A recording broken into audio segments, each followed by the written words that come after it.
बहुत बहुत स्वागत है दोस्तों आप सभी का। आज की इस वीडियो में हम देखेंगे क्लास 11th का जो अकाउंटेंसी का सैंपल क्वेश्चन पेपर आया हुआ है डीओई की तरफ से, उसके बारे में। और ये रहेगा आपका टर्म 2 2021-22 के लिए। तो मैं आपको ये विद सॉल्यूशन के साथ में दिखाने वाला हूँ, ठीक है। ये देख सकते हैं आपका जो पैटर्न है वो कुछ इस तरह से है। टोटल जो नंबर ऑफ क्वेश्चन है वो है 12 एंड प्रश्न संख्या 1 से 4 आपके 2 अंक के हैं, 5 से 8 आपके 3 अंक के हैं, 9 से 12 आपके 5 अंक के हैं, ठीक है। कोई समग्र क्वेश्चन में विकल्प नहीं है, बाकी क्वेश्चन के अंदर जो है वो विकल्प दिया गया है। अगर मैं इसकी आपको मार्किंग स्कीम की बात करूं तो मार्किंग स्कीम आपकी यहाँ पे दी हुई है, लेकिन मार्किंग स्कीम देखने से पहले आपको जो है वो क्वेश्चन तो पता होने चाहिए, तभी तो आपको मार्किंग स्कीम दिखाने का फायदा है। चलिए देखते हैं। तो ये जो है वो आपका बच्चों हिंदी मीडियम में नहीं आया है, इंग्लिश मीडियम में आया हुआ है। तो देखते हैं। सबसे पहला क्वेश्चन है state the meaning of software, ठीक है। सॉफ्टवेयर की मीनिंग क्या है ये समझाना है। तो इसका आंसर है आप इस वाली पीडीएफ में देख सकते हैं, यहाँ पे लिखा हुआ है, ठीक है। इसका आंसर ये वाला हो जाएगा। तो बच्चों मैं आपको आंसर नहीं समझाने वाला हूं, मैं आपको सिर्फ और सिर्फ जो आपका क्वेश्चन पेपर है वो दिखाऊंगा और आपकी जो आंसर की है उसको दिखाता जाऊंगा। एंड लास्ट में मैं आपको बताऊंगा कि आप इस पीडीएफ को किस तरह से डाउनलोड कर पाएंगे, ठीक है ना।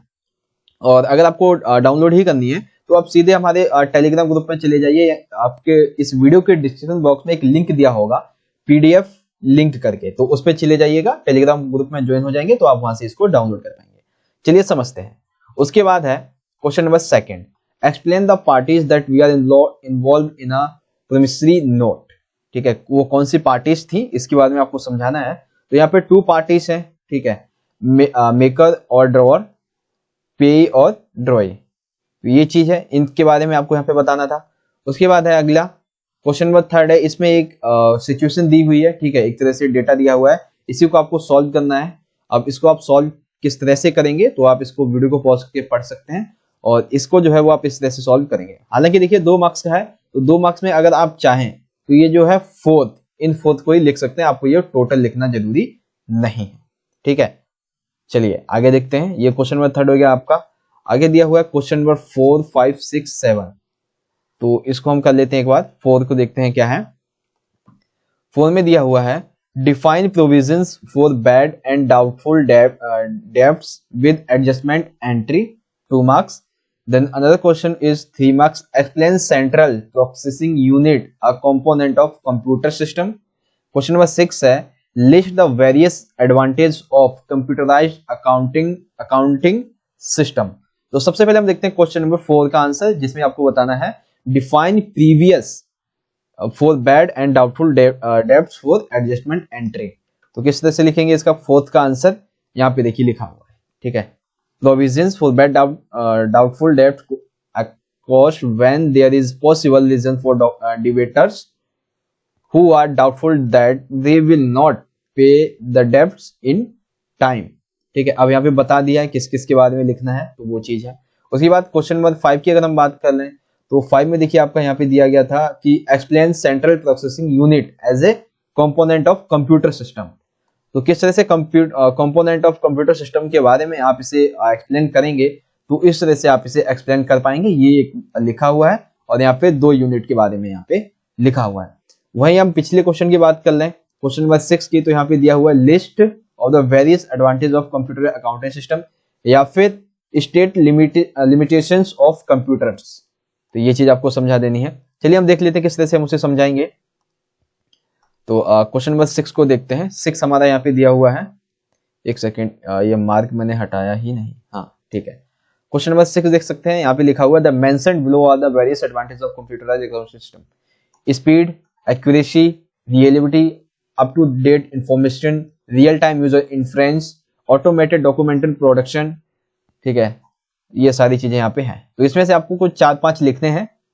हालांकि हाँ देखिए अब 6 मार्क्स का है, तो 6 मार्क्स में आपको किन्हीं 6 नहीं 3 मार्क्स का है, तो 3 मार्क्स में आपको किन्हीं 4 या 5 को डिफाइन भी करना है। मैंने सिर्फ आपको यहाँ पे पॉइंट बता दिया, ये पॉइंट आप इसमें लिख सकते हैं। अब इन्हीं में से किसी 4 को आप कम से कम 4 को डिफाइन जरूर कीजिएगा, ठीक है। उसके बाद यहाँ पे लिखा हुआ था आपका जो अथवा में प्रश्न था, यह है state the limitations of computers, यानी कि कंप्यूटर्स पर लिमिटेशंस क्या होंगी उसके बारे में है। तो lack of common sense, zero IQ, lack of feeling, lack of decision making, तो ये सारी हैं किसकी, in spite of so many qualities computer suffer from the following limitations. तो कौन कौन सी है, lack of communication sense, zero IQ level, lack of feeling, lack of decision making. ठीक है बच्चों, तो आप यहाँ पे ये समझ गए, ये पॉइंट आपको इन सभी इसमें लिख देना है। क्वेश्चन नंबर 7 की बात कर लेते हैं। तो 7 में देखिए 2 क्वेश्चन है, यहाँ पे ऑप्शन दिया गया है। 7 में जो है state whether following expense are capital of revenue in nature. तो अकॉर्डिंग टू 3 एंड ये जो 3 है वो एक मार्क्स के यहाँ पे पूछे गए हैं। आपको किस तरह से इनके आंसर लिखने हैं उसे भी मैं आपको दिखा देता हूँ। चलिए देखते हैं। तो 7 का आंसर जो है वो यहाँ पे दिया हुआ है, देखिए पहला, दूसरा और तीसरा, ये एक लाइन में लिखा है। तो आप जो है इसे थोड़ा सा और बड़ा करके 2-4 वर्ड्स जो है वो इसमें जोड़ के इसे पूरी एक लाइन में लिख देंगे। ठीक है बच्चों, क्वेश्चन नंबर 7 का फर्स्ट पार्ट हो गया। सेकंड पार्ट जो कि आपका ऑप्शन में दिया हुआ है, from the following information determine gross profit for the year ended 31 March 2019। Sorry, आगे देखिए आंसर कैसे लिखेंगे। तो आंसर है यहाँ पे देखिए, gross sales plus closing stock, opening stocks plus freeing and packing of goods, profit purchased. अब यहाँ पे लिख दिया किस किस तरह से जो आप निकालेंगे ये सारी चीजें उसके बारे में, एक फॉर्मूला बेस्ड यहाँ पे लिखना था तो वो यहाँ पे लिख दिया गया है। ठीक है, क्वेश्चन नंबर 8 की बात करते हैं। क्वेश्चन नंबर 8 में हमसे पूछा गया है, from the following figures calculate operating profit, यानी कि आपको इसे कैलकुलेट करना है ऑपरेटिंग प्रॉफिट के अकॉर्डिंग। नेट प्रॉफिट, गेन और sale of machine, donation, received. तो इन सबको हम कैसे फिल करेंगे। और एक क्वेश्चन और है, explaining marshalling of balance sheets. ठीक है, explain marshalling of balance sheets. तो सबसे पहले तो ये ऑपरेटिंग ऑफ प्रॉफिट के बारे में आप यहाँ पे देख लीजिए। ठीक है, तो ये एक फॉर्मूला लिखा हुआ है, इसी के अकॉर्डिंग इसको हमने सॉल्व कर दिया है। 93,000 लास्ट में आंसर निकला। उसके बाद है अथवा में, marshalling of balance sheet can be made in 2 ways. How? In order of this one and in order of this one. तो आप इसे इस तरह से आंसर लिखेंगे। मैं आपको क्वेश्चंस का आंसर नहीं समझा रहा, मैं सिर्फ आपको बता दे रहा हूं कि आप ये आंसर किस तरह से और कितनी वर्ड लिमिट में लिख सकते हैं। आगे देखते हैं, क्वेश्चन नंबर 9 की बात कर लें। तो 9 जो है वो आपका यहाँ पे दिया हुआ है 5 मार्क्स का, एंड 5 मार्क्स का है, and there is 5 question which is carry each one question 1 marks. ठीक है, rectify the following errors, assume that suspense account was opened first, second, third, fourth and last one 5th. तो ये है यहाँ पे आपके 5 questions and the answer will be here. So आपको एक टेबल टाइप में बनानी है। ठीक है, सस्पेंस, परचेज, सस्पेंस, वही सारी चीजें हैं। आपको किस तरह से ये लिखना है, एक टेबल बनानी है बेसिकली, उस टेबल को आपको इस तरह से बता देना है। ठीक है, ये चीज आपको समझ में आ गई। और क्वेश्चन नंबर 10 की बात कर लेते हैं। तो 10 में पूछा गया है, यहाँ पे देखिए ये प्रश्न लिखा हुआ है। ठीक है, ये प्रश्न है आपका यहाँ पे। अब इसी का आंसर किस तरह से आपको लिखना है वो यहाँ पे देखिए। बच्चों मैं आपको बता रहा हूँ, मैं आपको सिर्फ और सिर्फ question paper and marking scheme को समझा रहा हूँ। मैं आपको क्वेश्चन पेपर जो है वो एक पर्टिकुलर तरीके से जैसे समझाना चाहिए मैं आपको वैसे नहीं समझा रहा हूँ। ठीक है ना, देखिए क्वेश्चन नंबर 10 का आंसर लिखेंगे, बुक्स ऑफ अ जर्नल। ठीक है, तो एक साइड आपने डेट लिख दी, एक साइड पर्टिकुलर्स लिख दिए, LF लिख दिया, debit amount and credit account, ये वाले sorry debit amount and credit amount ये लिख दिया आपने। उसके बाद आप जो है वो अपनी बैलेंस शीट को बनाते चले जाएंगे। ठीक है, किस किस तरह से आप इसको बना सकते हैं ये सारी चीजें यहाँ पे आप लिख देंगे।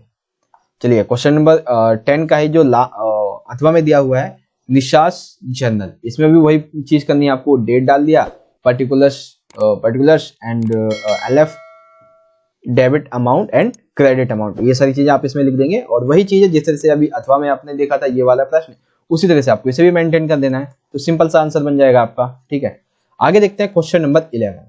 क्वेश्चन नंबर 11 है हमारा, एक सेकेंड, हाँ पहले तो क्वेश्चन नंबर 10 का जो यहाँ पे दिया हुआ है इसे आप समझ लीजिएगा किस तरह से क्वेश्चन पूछा गया है।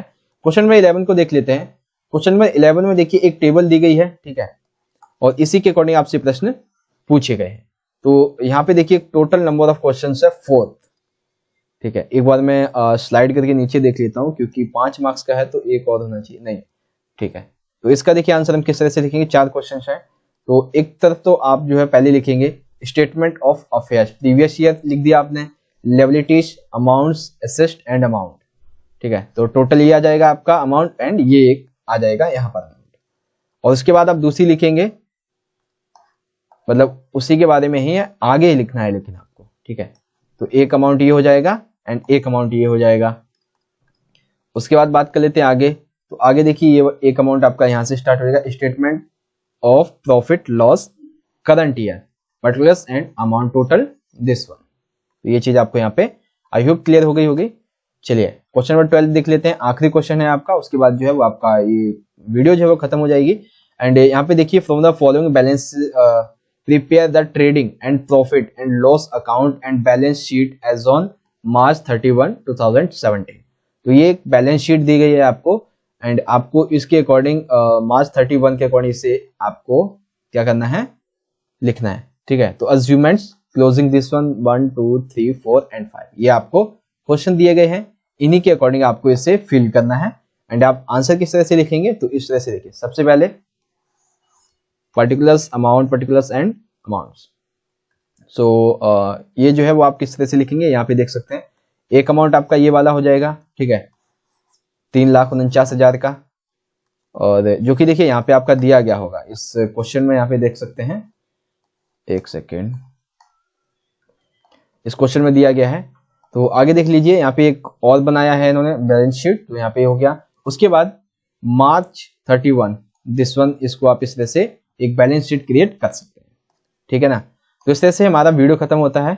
और सैंपल क्वेश्चन पेपर एक बार दोबारा से आप देख लीजिए ताकि आपको अच्छे से समझ में आ जाए। तो अकाउंटेंसी का ये सैंपल पेपर है और पैटर्न कुछ इस तरह का है आपका।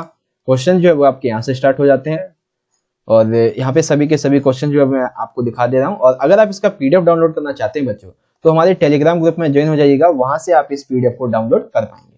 ठीक है, और रही बात मार्किंग स्कीम की, तो मार्किंग स्कीम भी मैं भेज दूंगा, आप उसे भी डाउनलोड कर लीजिएगा।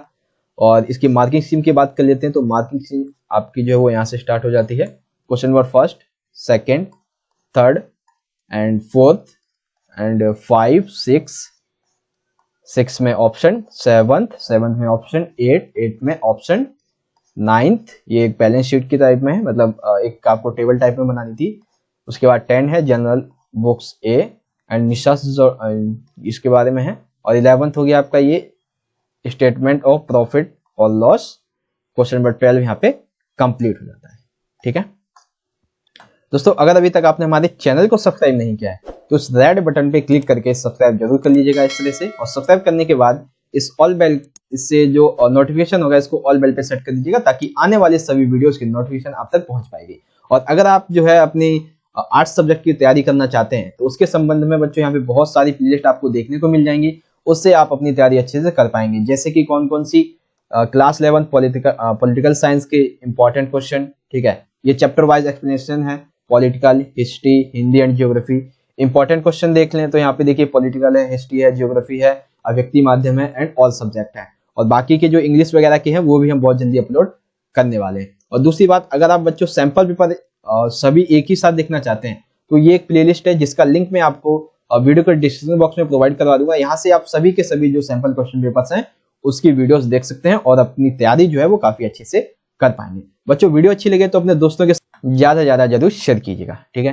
तो चलिए दोस्तों मिलेंगे अगली वीडियो में, तब तक के लिए आप पढ़ते रहिए, अपना ख्याल रखिए, धन्यवाद, जय हिंद, वंदे मातरम।